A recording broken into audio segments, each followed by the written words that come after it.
Okay, everyone, come over this way. I'm going to show you what we're going to do.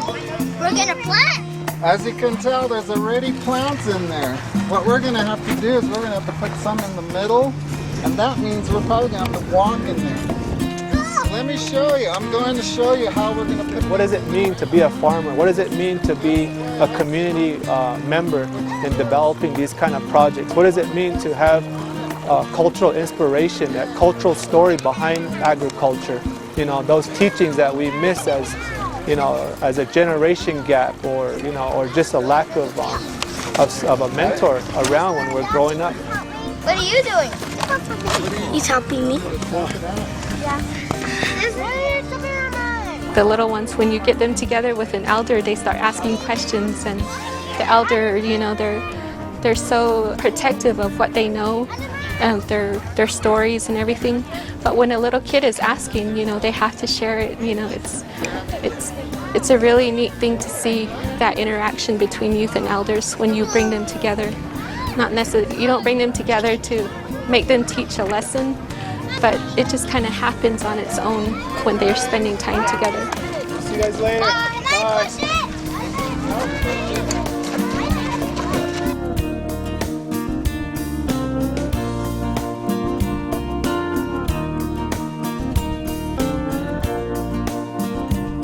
What we're doing here in Tuba City is a variety of, it's called the Feast and Future Initiative, and we do a lot of nutrition-based programs through the Edible School Garden, Community Visioning Program, Farmers Market, and Farmers Workshops. And the idea is to get people involved in farming and agriculture again, to bring down the high rates of diabetes and obesity. The idea is to have local farmers sell their produce to the stores here locally, so that we're not bringing in outside produce. Part of our philosophy is sustainable economics. This system here, we call it Feed to Seed. And what it does is it takes a grain, and I filled this tray with barley seeds 7 days ago.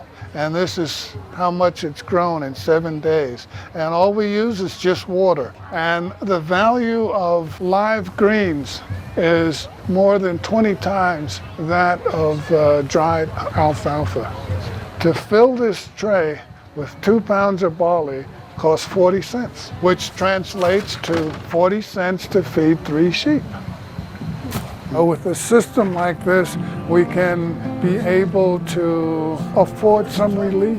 We can rest some of the areas that's being grazed and being overgrazed. It's part of a solution to range management.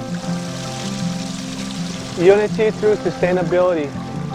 What that means is different organizations coming together locally, regionally, for a common purpose, development, future development. What does future development mean to Native Americans, Native communities? And you know, we believe that we have to incorporate our culture into this development, not just symbolism, but also our teachings of being stewards of the land.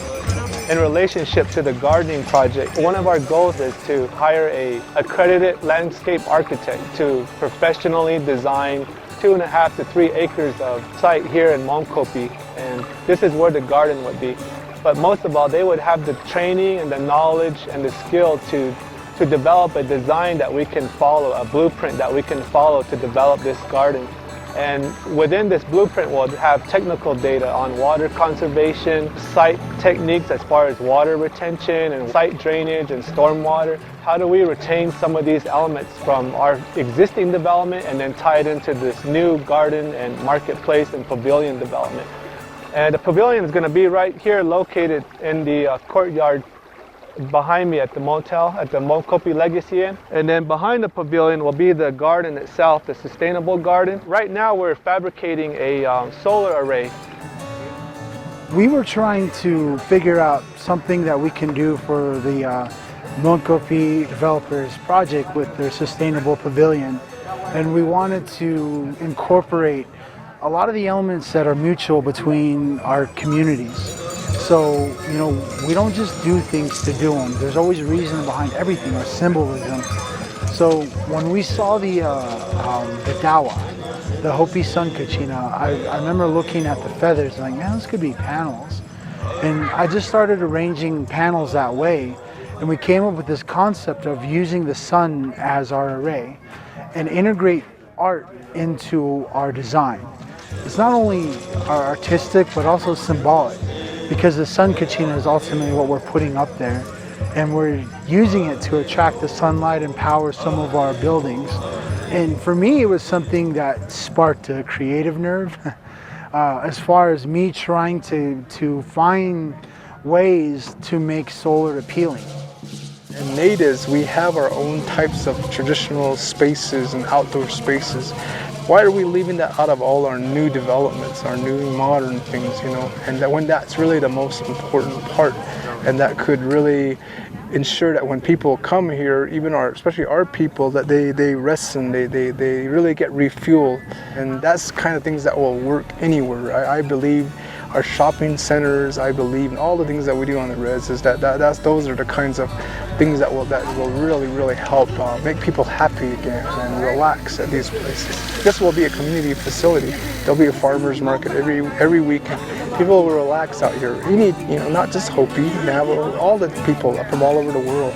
They're already feeling it. They're already feeling the spirit of where this is going. This is one of the first presentations that we started doing in the community, and now it's starting to be others, because not that many people know how to make this. It's just like, oh, let's go to grandma's. Yeah. Let's go to so-and-so. They know how to do it. Yeah. So we're able have it to done instead bring of it do together. their own. Yeah, that's needed. And then bring it to other communities. I like that idea.